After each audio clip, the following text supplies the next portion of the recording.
An absolutely horrific day at the Kohl Center. Just something none of us expected. There goes the Big Ten Conference title.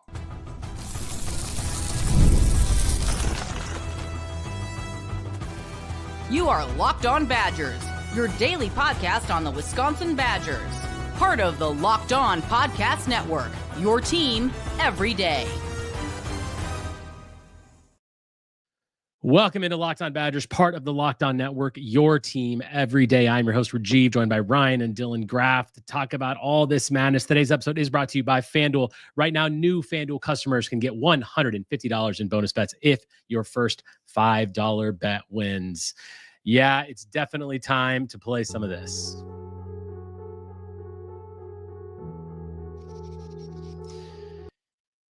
After having a 17-point lead at that game, the second half, absolute disaster. Wisconsin falls to Oregon for their fifth loss. After, by the way, Michigan did go down last night to Michigan State, setting us up for a potential Big Ten championship, but it just doesn't work out. Ryan was at the game. Dylan Graff was at the game. Both of them joined us. Ryan, first of all, you were there. We have a really bad record at going to games. I was in the Discord. Everyone was talking about how Ryan can't go to games anymore. It's not good. How are you feeling after that disaster, Ryan? It sucks, man. Like, don't like take this out on me. Like, I could throw an inbound pass. Like, I could throw into Dylan and he'd catch it. We'd be like, this isn't my fault. Like, throw the ball in bounds for gosh sake. Let Tonje have a possession at the end. Bro, maybe double team the post if he's going to score 4 straight buckets. Like, I don't know. No, dude, it's super frustrating because that first half was awesome. We saw Tonje go nuclear a little bit. Joseph's in the chat saying Ryan's bad luck. Again, this isn't on me. I'm not on the court. Like, throw the ball in bounds. Catch the ball. No, it's frustrating. It's really frustrating. But I would say this, like, we've talked about you might drop a game to a team you shouldn't. And this was that game. They should have won this game. They had it. They gave it away. They lacked execution at the end, and this is what happens if you play with your food a little bit and you turn the ball over. Yeah, I mean, look, let's start here. Even though it was a loss, let's start with our good first. We got to do the good, the mid, the bad. We've got a lot of each. So it's not necessarily the best place to start. Let's start with you, Dylan. You're good for this game. What is something that we can point to that was good in this crazy matchup? Boy, that's a tough pull at this point. My good coming out of this, I guess I will say John Tonje being able to, after going scoreless for 11 plus minutes in the first half, being able to rattle off 16 in the first. That's all I got for you. I wildly unimpressed with this one. I've got a lot more for the next categories. Right. Ryan, what's your good? 2 things quick. First of all, we got to meet up with a bunch of awesome people. And I know everyone's blaming me for this. It was incredible to meet up. I'm not even going to try to list them because there's like 14, 15, 20 people. We got to meet up. Darren Jones hooked us up. Like, we got a tour. Like, the camaraderie in the Badger community is first and foremost always absolutely freaking incredible. And that's the good. Like, got to hang out with a bunch of incredible people. I got to see my guy Dylan again, who's like one of the best people ever. So, like, that's the good, right? And if we're going to place blame on anybody, this is Rajiv's first reaction show. Like, maybe it's his fault. I don't know. We hadn't lost a reaction show I've been on in a while that I led. The other really quick good is, I think the good, guys, is this is one game in a regular season where we're still going to finish second or third in the Big Ten. Like, I know it's super easy in the moment to be really frustrated. I'm really frustrated, but like, it's a regular season loss to Oregon that isn't in the big picture that big of a deal. It's not. Like, Oregon's a good team. We didn't play well. This is still a really good season, and I don't think this is going to snowball because I just think this team didn't execute down the stretch. So don't overreact to it, I guess, is my good. This is still a very good season up to this point, and you're going to lose a game once in a while in the Big Ten. Yeah, look, as much as this was a difficult watch at the end, I think there was still some good in it. And you guys know me, I'm going to be Mr. Positive, at least to talk about some good things. First of all, in the first half, boy, we had 26 to 12 points in the paint in the first half, by the way. We attacked the paint early with Steven Crowl and Nolan Winter, and we got Bittle into early foul trouble. He had 3 fouls in the first half, which was fantastic to see. He had to sit at the end of the half, and we were able to build our lead there. I think we really did some nice things in the first half. And then starting the second half, I think we actually started the second half fairly strong, right? I mean, I was concerned that we were going to let them back in the game, and we didn't. We actually took a 15, or I think up to 16-point lead in that first half. And I really thought that even early in the game, even in the first half, I thought Oregon actually played pretty well. I was actually getting concerned about it. We really withstood that, and we did a lot of good things in the first half. That's pretty much where the good ends, because pretty much after the under 16 timeout, under 12, 15, that was everything just went downhill, and you could just see it tanking so slowly and just so painfully. It was really bad. But I do think there was good. And I will say this big picture comment as well. Like, it's okay. Like, it's not good that we lost this game, because the Big Ten championship is done now. And that's really a killer for me. I was really, after last night's game, I was really pumped up about that. That's gone now, but we're still going to be a high seed in the Big Ten, in the conference, in the NCAA tournament. We still can finish off the year strong. We still got a big game at Michigan State coming up. We have to recover from this quickly. That's what I will say. Like, we can't let this fester and go into a slide. Last season, we had a big slide in February. That can't happen again. All right, let's go to the mids now, guys. Ryan, what's your mid on this game? I would say, I think the turnovers, right? Like, we're going to get into my bad is actually related to that a little bit too, but it's not always the number. It feels like at times there's some really unforced ones with this team. There was two positions in particular where a turnover from our end, which really a better pass or a catch. Like, there was one where I thought Amos, there's another one where I'm trying to remember who threw the ball, and then it led directly to open transition threes for Oregon. Those are 5-point swings. Like, if you turn the ball over, they get out in transition and hit an open 3 wing. That's a 5-point swing. And in the moment, it didn't seem a big deal because we were up 12, we were up 13. But those are things you can do, man. The unforced turnovers has been a bit of an issue this year. I thought it reared its head today. You got to be stronger with the ball. And there's a couple of them, again, we're going to get into it. Crowl towards the end. There's a couple that were they're absolutely brutal, man. So that's my mid. My bad is coming up, but yeah, I think the unforced turnovers is just inexcusable. I mean, my mid, and then I'll come to you, Dylan. My mid is John Blackwell. I just continue to be a little frustrated with him. I'm curious what you guys think. You were in the stadium, you were there today, but I feel like Blackwell just looks like all of his shots are flat-footed. I mean, today he just didn't have it once again. What did he shoot from there from the field? 2 of 9 from the field, 0 of 6 from 3. He just looked uninterested at times, and this is. And I was saying in the Discord a little bit, I'm concerned this is becoming a trend of his now. Like, he's still one of the best players on the court. We know that. But the way that he's been performing lately, the way that he's not been performing, the lack of performance from Blackwell and the lack of tenacity and aggressiveness from Blackwell is really beginning to hurt this team. Had we had him at all in this game, we would have been fine. So he's my mid. Dylan, what about you? No, I think that's a really good one. John Blackwell in particular, I thought deferred to John Tonje a ton today. My mid is going to be Stephen Crowl. I thought that today had potential to be a Stephen Crowl day. Early on, he got going. They were feeding him down low, had a few nice moves. I really thought that was an opportunity to kind of capitalize in the post. And the mid being just collectively abandoning him down low. He had 10 points early, and then he got that 12th point early in the second half, and they made absolutely no effort to get the ball down low to him. Yes, it'll parlay kind of into my ugly here in the end. We have to acknowledge the 6 turnovers. That was unacceptable. You can't have that. But just in general, on a day especially where you're not shooting well, on a day where you have 0.96 points per possession, you have to be able to play through the post to open up, better quality 3-point attempts. And those never festered because of that. They didn't make that effort to get down low. And early on, I thought Oregon showed really susceptible to us being able to do more around the rim. Yeah, they have size. Yeah, they have length, but that didn't matter early, and we didn't do anything to capitalize on it. So for me, my mid is just the inability to kind of capitalize on that and getting away from the low post touches, because I think it kind of had a domino effect. Yeah, I think it's a really good point. I mean, the first half, we were doing that a lot. We were really doing that. In the second half, the Discord was blowing up the same way. It's like, why aren't we going into them? Like, Bittle had 3 fouls. We weren't pressuring him. We weren't putting the pressure on them to really do that. And we kind of played hero ball in the second half a little bit at times, which was frustrating to me.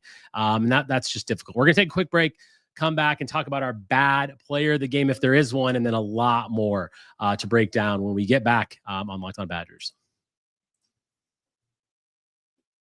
Quick break of the show to talk about our friends over at FanDuel. March Madness is around the corner. NBA's in full swing. Lots to bet on soon. FanDuel's the place to do it, right? Just so many different options, so many different things you can do.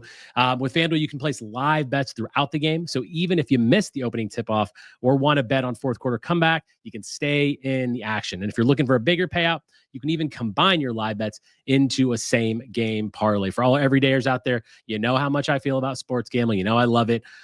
This was not a game to bet on, by the way. If you were taking the Badgers, you would have absolutely got crushed. Just not the kind of game we want. But FanDuel is a great place to do that. I absolutely love March Madness for sports betting, and you better believe I'm going to be doing it on FanDuel. Right now, new FanDuel customers can get $150 in bonus bets if your first $5 bet wins. Just visit FanDuel.com to join today. That's FanDuel.com for your shot at $150 in bonus bets. Make every moment more with FanDuel, the official sports betting partner of the NBA. All right, let's get back into it. The bad. Dylan, let's start with you on this one. I mean, I feel like this is going to be a bigger discussion. There was a lot of bad in that game. Give me your bad for the day. For me, the bad boils down to the turnovers. I mean, you're not going to win a game when you're allowing more than 1 point per possession. You're scoring under 1 point per possession, and then you have 17 turnovers. Oregon, I'll be honest, I wasn't even particularly impressed with the ball pressure that they applied full court. They did it for a long duration, but Wisconsin was not able to handle it whatsoever. And I think that was abundantly clear. They had a couple of moments where they brought an extra ball handler on the court. They tried to, mix Kamari and Blackwell, try to do a few different things, bring Carter kind of center court.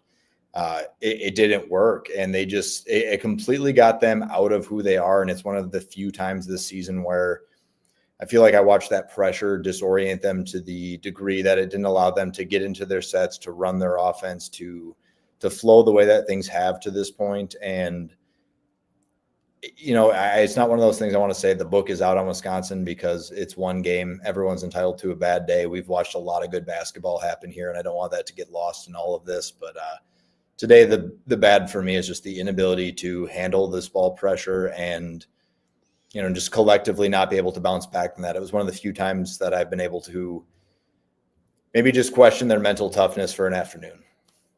Like, I'm totally with you on the turnovers. 11 in the second half, by the way. 11 second half turnovers. That's got to be the worst half of basketball we've played as far as metrics all year. We had 6 in the first half, which is not good, by the way, but not bad. And I just think the bad here for me, turnovers and when you're up 17 points and to lose a game like that, it's just not acceptable for a team of this stature and what we are. We scored basically, I think, 2 or 3 points in the last 5 or 6 minutes of the game. I mean, just really, really bad stuff. Another one I'm going to point out is, and Isaiah Play said the same thing, Max holding for the last shot. Yikes with that, by the way. I don't know what that was all about. Didn't call a timeout, which is unacceptable to me. And he got a decent look, but give the ball to John Tonje. Give the ball to one of the bigs. He doesn't need to be taking that last shot, especially because he looked like he didn't really have a lane to the basket. He looked like he was not going to get a good shot off. And I think there was an opportunity there to call a timeout, which really upset me. Ryan, what's your bad?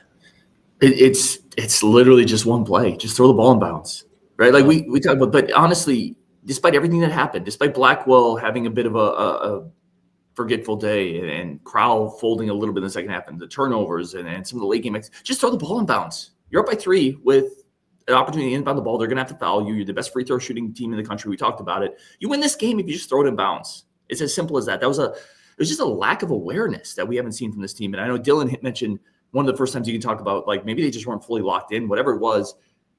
They're going to make that play 99 out of 100 times. Just throw the ball in bounds and you win this game, despite everything we've talked about, right? And I'll actually push back a little bit. I don't even hate them not calling a timeout there, because if you call a timeout, you let Oregon set their defense. You let them put in their best defenders. You let them talk about if you don't call a timeout, you kind of have them on their heels, and you can. I don't even hate the last shot from Klesmit, to be honest. It's okay. You got in the paint. You got a mid-range jumper, and the way Tonje played down the stretch, I don't know if Tonje's hitting a shot. I just think you throw the ball in bounds. Sometimes we overcomplicate it a little bit. We win this game if we inbound the ball. I don't think it's harder than that. And you're not going to play perfect every time, but you have to be able to execute down the stretch, which is a veteran team. We've talked about it. Veteran teams make those veteran plays. We talked about winning is a skill on this show. Well, throw the ball in bounds, you win this game. I don't think it's more complicated than that. That's my bad. Philip Bladen agrees with you. He says, I don't fault Gard for not calling a timeout at the end of the game. They were having so much trouble getting the ball inbounds. Yeah, very fair point. I still would rather have us set up something better than Klesmit doing that. But yeah, I mean, you're absolutely right. The disaster at the end of the game. I mean, after Bittle misses that 2-pointer, and you're like, oh, this is great. We got the rebound. We're up 3. Yes, they've only got 4 fouls on them. That's fine. Then we try to inbound the ball. Tonje, that, by the way, like that was close. Tonje really probably did touch that with his left hand. That probably should have been bad Oregon ball, but that's fine. And then, of course, yeah, the Blackwell just throwing it right off his. It hits him in the hands. By the way, not the best pass from Klesmit, but it hits him in the hands. He's got to catch that ball. It's just not an acceptable thing. Do you guys have a player of the game? Are you? I mean, can you give me anything that you're like, yeah, this guy had a great game. Let's give him some credit, Ryan. Is there anyone you can point to? Well, it's Tonje, right? It's Tonje. Tonje went in that stretch from about 10 minutes of first half. Dylan hit on it. Tonje went. He did everything that we've seen him do. Score mid-range, score from the 3, score in transition. He got that steal. Like, Kohl Center erupted on that steal and that tomahawk jam. Like, he was great in the first half. And I know the second half didn't end. We're not in this game without Tonje's 20+, without Tonje lifting us in the first half to that 17-point lead. So it's Tonje. And again, I would stress, guys, this was a bad half of basketball in what has been an incredible season. Like, let's not go crazy about losing a game in overtime to Oregon. Bad halves of basketball happen. This team will rebound. I'm pretty confident in that. This loss is inexcusable to blow that lead, but again, let's not overreact to this. So I think Tonje had a really good game. I thought the way Crowl started was strong. They just collapsed in the second half, which happens occasionally in basketball. Yeah, I agree on Tonje. And I was actually going to go Tonje or Crowl. It's funny, before we lost this game, I had done the background for this show, and I put up in the comment section, like for this show, I was going to talk about whether Tonje can take us to the promised land because he had such a great first half. I'm like, oh man, like we really have a bona fide star on our hands, and it's tough to talk about it now because we had a tough loss. And you're absolutely right though. Like this doesn't really change that much. And the way he played in that first half, as dominant as he was, he looked tired at the end. He was doing too much. He wasn't going to make it happen at the end. And I knew once we got into overtime, this game was over. They had all the momentum, and there just wasn't anything there. Dylan, if it's not Tonje, who else? I mean, obviously Tonje is an easy one. Is there anyone else you want to point to? Yeah, actually, I'm going to go with Nolan Winter. And the reason I want to go with Nolan Winter is not necessarily because I think that he stuffed the stat sheet today. He did have the best box score plus minus. I know that's not a perfect stat. He was +9, but I thought in overtime, he hit a big 3 in a moment where offense was really hard to come by. He wasn't afraid to take it. He had a couple of moments down low early on where I think you got to really see the growth that he's had with the footwork down low. I thought he was one of the few people today that relative to the role he played looked really composed and just did it. Looked like it was an average day for him where I feel like a lot of people were kind of off their skis. You know, Kamari McGee, outside of a few moments, really looked like a guy who was super uncomfortable almost all day. I thought kind of similar for Carter Gilmore. Obviously, Stephen Crowl looked rushed. John Tonje was forcing shots. John Blackwell didn't have it today. I thought Nolan Winter played within himself, played within the offense, showed up in a couple of big moments, illustrated a few signs of growth. And again, while I can acknowledge that it's not some huge box score day, on a day where I wasn't really particularly impressed with a lot of individual players, I just want to kind of tip my hat to him for being who I've kind of grown to know him to be now. I think it's a good point. Isaiah Place says, can anyone explain why Winter sat the final 8 minutes regulation? Dylan, were you surprised by that? I mean, looking at the rotations that Gard had out there at the end of the game specifically was kind of surprising. Again, we went several minutes without scoring. I mean, at one point we were up, I think 64-55 or something like that. And the final score was 66-66 in regulation. Does that surprise you? Why do you think that happened? What was Greg Gard thinking there? Yeah, it surprised me a little bit. If you look at, we've talked about this before, the analytics will tell you Nolan Winter is one of the best defensive players on this team in a game where Oregon was starting to get some stuff at the rim. It would have made sense to have his length and his size out there. If you look at that final 5 when we needed a stop, it was Jack Janicki out there. It wasn't Winter. Now, Janicki gives you a little more versatility, maybe a little more switchability, but I was surprised by that too because I think Dylan is right. Nolan was playing composed, and I thought he was playing pretty well. It'd be interesting to see what Greg Gard says about that. Like Greg Gard will give pretty thoughtful answers. I know that's something Dylan and I were talking about before. It'd be interesting to see what he thought about that. I do think there are moments in this game where you look at Greg Gard and it felt like Oregon punched us a little bit and took the momentum, and maybe we didn't have a quick adjustment to it. That press is one. I thought them going to the post was another. So I don't think this was Greg Gard's best game either. You need people to not turn the ball over, right? Like, here's the thing again. I keep going back to it. If they just inbound the ball, nobody's here crushing Greg Gard. It's like, close win, they pulled it out. Sometimes veteran players just need to catch the ball, not turn it over. But I do think Greg Gard, rotation-wise and some of the adjustments, it wasn't his best game either. I think that's fair. Yeah, I want to talk more about Greg Gard in the last segment. I think there are some questions. And we need to ask the question, who takes the blame for this loss? And how do we really recover from here? One more quick break for our friends of the show. Want to thank everyone again for your continued support of Locked On Badgers. Of course, I did my first show yesterday in the Oregon preview, which I was really excited about this game. And then this happened. So the first ever reaction show that I'm hosting turned out to be not so good. Really, really not bad. And I was literally, when that game happened, I was like, of course, the game that Ryan goes to, this happened, but just not good at all. All right. So Dylan, who do you put the blame for this loss on? I mean, do you feel like it's Greg Gard? There's a lot of comments here about Greg Gard. We're going to get to your comments here in this section too. A lot of comments about Greg Gard and how he obviously didn't coach his best game. What were your thoughts on the coaching performance from Greg? I mean, at the end of the day, when you're the head coach, you're the one who has got to shoulder the blame. On a day like this, where I kind of feel like collectively so many people played poorly, there isn't an individual person that you can point at. And so to me, then that does fall on the head coach, that falls on the staff, the inability to kind of have them ready for this. This wasn't a big surprise. This is something that Oregon does. If you watch, how they have played up to this point, like they knew that this ball pressure was going to be coming, and they, in my opinion, were ill prepared for it. And, I don't think there have been a lot of moments this season where I have felt like this team was ill prepared. I think for the most part, they have played really well within themselves. They know who they are. They've overcome adversity over and over. Anytime they've been punched in the mouth, they punched back. And today they didn't. And I felt like you could see this loss coming even when they still had a double-digit lead. As it started to dwindle, I just had no confidence today that they were going to overcome that. And I just thought this was really out of character for this team. And so for that, I guess for me, if I have to assign blame to one person, it's just going to be the man up top today. But just because collectively you had a group that, in my opinion, wasn't ready. I actually completely agree with you. I really do. And I've obviously been very vocal on the show about how I'm very pro Greg Gard, and obviously he's having a great season. But this loss, I do feel like we almost look like we were just too overconfident, after the way that we played in recent games. We haven't lost a home game except to Michigan all year until today.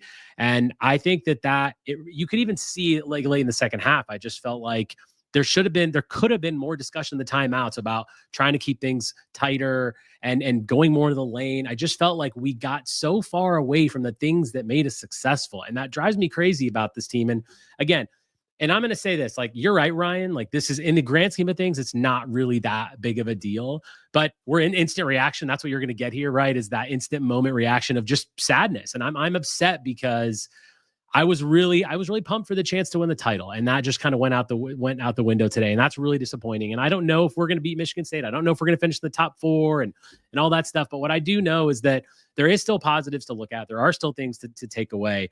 But yeah, ultimately my blame does go on Greg Gard, and I have to say I do put a lot of it on Blackwell too. He is still a star of this team, and he's still a key player. And he does have to find ways to step up in some of these big games. And there's been too many games in a row where I just feel like we've been talking about him being a mid, not being one of the best players, not really getting there and running downhill and driving into the lane and doing the things that we've seen him do early in the season. I don't know if it's a fatigue issue with him. I think it might be. I am concerned about that.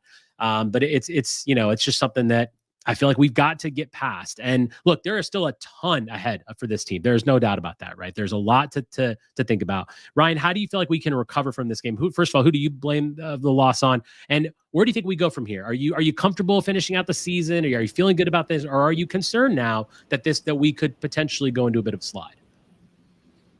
Again, this doesn't change that much to me. I know people maybe think I'm not reacting enough to it. The idea that Gard is to blame. I mean, we were up 17, so it's not even like we weren't prepared. If we played this game and in the first half we went down 20 points, right, and then we never recovered. Okay, maybe we weren't ready. We were up 17. Like if Blackwell just hits, he had 4 open for threes in the first half. He just hits a couple of those, we probably win. Like these aren't things that great Gard really controls or not. So I put it more on the players. I really do. Now Gard, again, everybody has a role though. When you win or lose, everybody has a role. The assistant coaches have a role. Who did the scout on this game? He has a role. I'm telling you, everybody has a role in wins and losses. But Greg Gard isn't dramatically changing the game plan. He's not coming off 2 games where he scored 90 plus and then saying this game, hey, let's miss threes and turn the ball over. Let's change it up. No, it's the same type of offensive scheme we're running. They just got to hit shots and not turn it over. So I put it more on the players as a collective. But again, it's to everybody. How we recover, I think you do what Brett Bielema always said. You go 1-0. Like you turn the page, you lost the game at home, and then you go and you win the next one. I don't think it's more complicated than that. In the long regular season, Purdue lost 3 straight games. We just saw Michigan drop a huge game to Michigan State. Like, this happens in the Big Ten. You're going to lose a game. You just got to turn the page. And that's where this being a veteran team matters. They should just be able to, okay, we didn't play well enough. That's on us. No excuses. But now we turn the page. We know how good we are. This is still the 6th or 7th most efficient offense in the country. I think it's as simple as that. Again, I don't want to dismiss it because this freaking sucks. Going to the game and then losing it, watching it, like it sucks. It sucks. And I'm not trying to undersell that. But I think there's no grand mystical answer to this. You just turn the page and move on. And this is a good team. They're going to recover. It's going to be fine.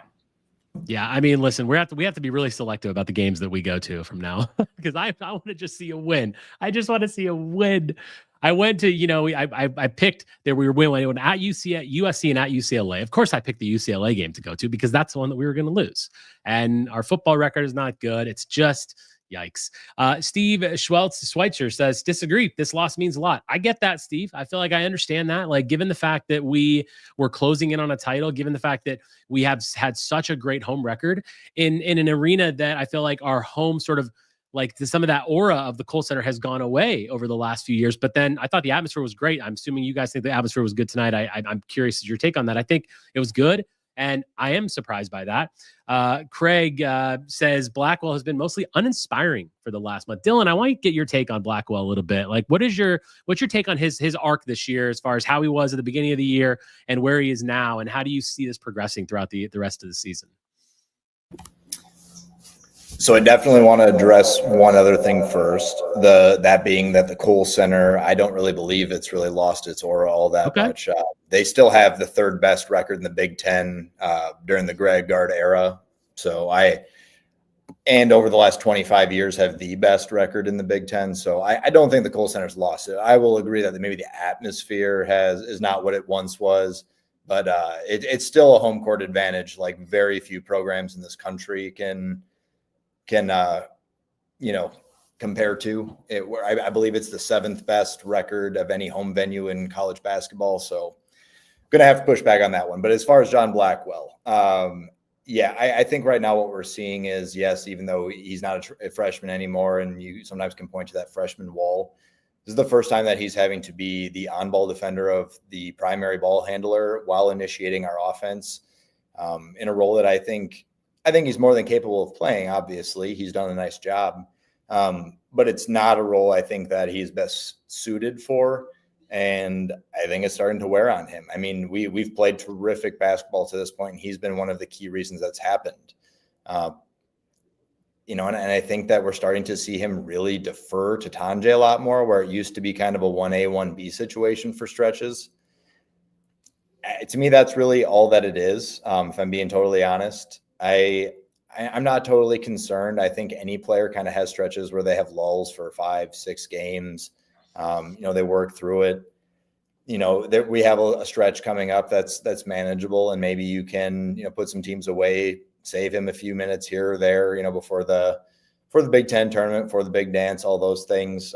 It's nothing I'm reading into long term, I guess is what I'm trying to say. But I do think it's a major adjustment having to be that primary ball handling defender. That's something he wasn't last year. Is very different when you're off ball, and also being that guy who, on a day like today where you're having to try to break a press, when you're having to be the answer to a lot of the problems, when collectively there are many.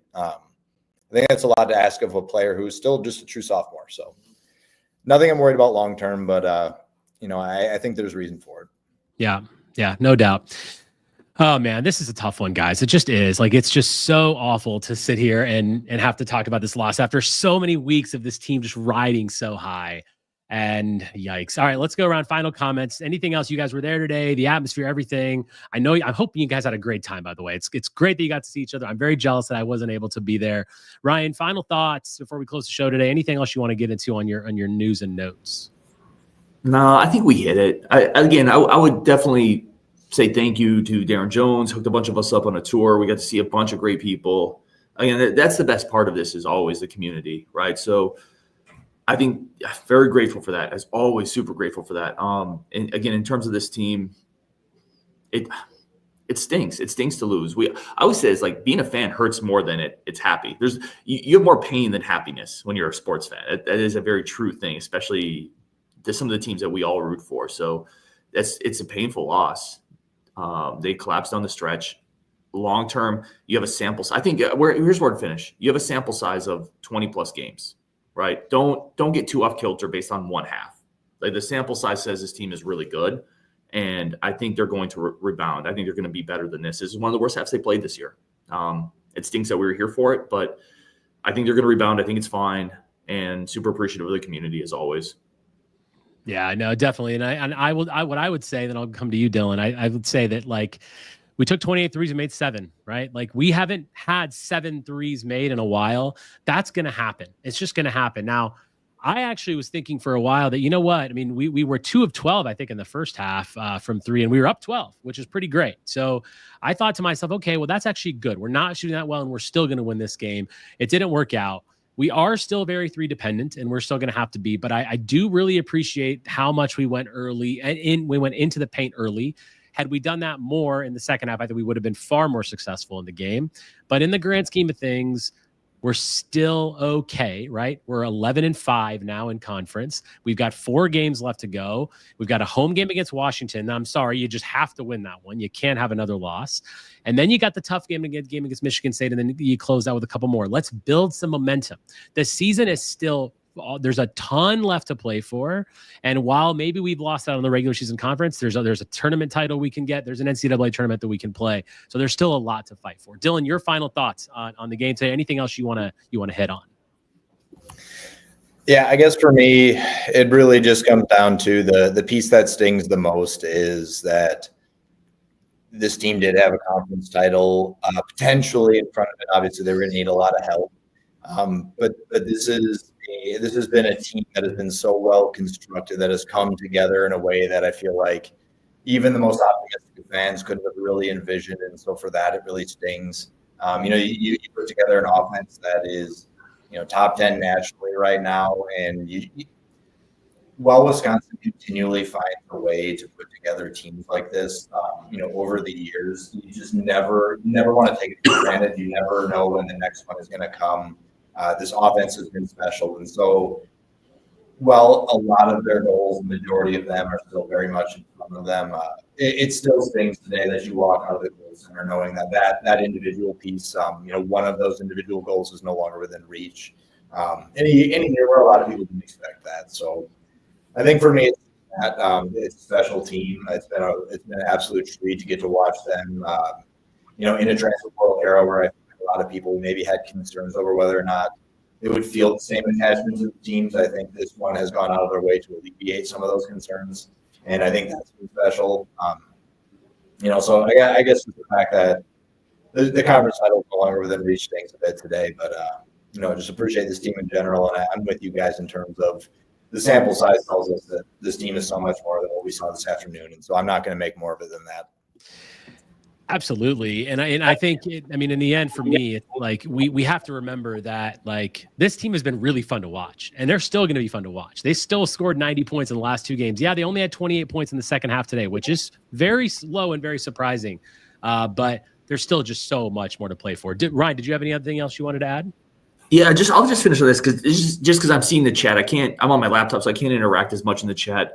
Several comments about either Ryan, I hope you're not defending Crowl after this game. Turnover king. I can't wait for Crowl to leave. And several comments about how Gard is always going to get out coached. Again, like I feel like one game ago we were talking about how much credit Greg Gard gets. Like, yes, this is not his best game. He's completely changed this offense. He's landed in the portal. Stephen Crowell's been really good in overall. And don't listen to me. Look at the numbers. They'll tell you that he's one of the most efficient centers in the country at this point. He had a bad couple turnovers. I'm telling you right now, you're going to miss him next year. People don't want to hear that. There's 200 teams that would pay Stephen Crowell NIL money right now to go be their starting center. I'm just telling you that. It's the truth. I'm not going to ever tell anybody what to think, but I think people are taking too much out of one bad half. Greg Gard has been phenomenal this year. Just look at the numbers. Look at what he's done. It wasn't a great half. I mean, and Stephen Crowl has had a great game today too. I know that he had a couple bad turnovers, but I actually think Stephen Crowl was one of our better players today, and his ability to score on Bittle, which by the way is not an easy thing to do. He really dominated down low today, especially in the first half. And he's not going to get enough credit for how he played today. But you're absolutely right, Ryan. You and I are on the same page with Crowl. Like, we are going to miss him next year, and there's going to be some frustration for sure about how this game ended. And there's no doubt about that. When you lose out on the conference title, you have it. But at the end of the day, lot to play for. And yeah, I mean, Greg Gard still had a really good season. He had a bad game, really good season. We've been so happy about the turnaround, and we've been so happy about the adjustments that he has made. And I think we have to certainly recognize that. We will wrap it there for the Locked On Badgers reaction show today. When you're done here, go check out Locked On Big Ten for all the conference news and notes, the new CFP stuff, all kinds of things that are out there in Locked On Big Ten. Thank you as well for joining us, and we will see you again tomorrow.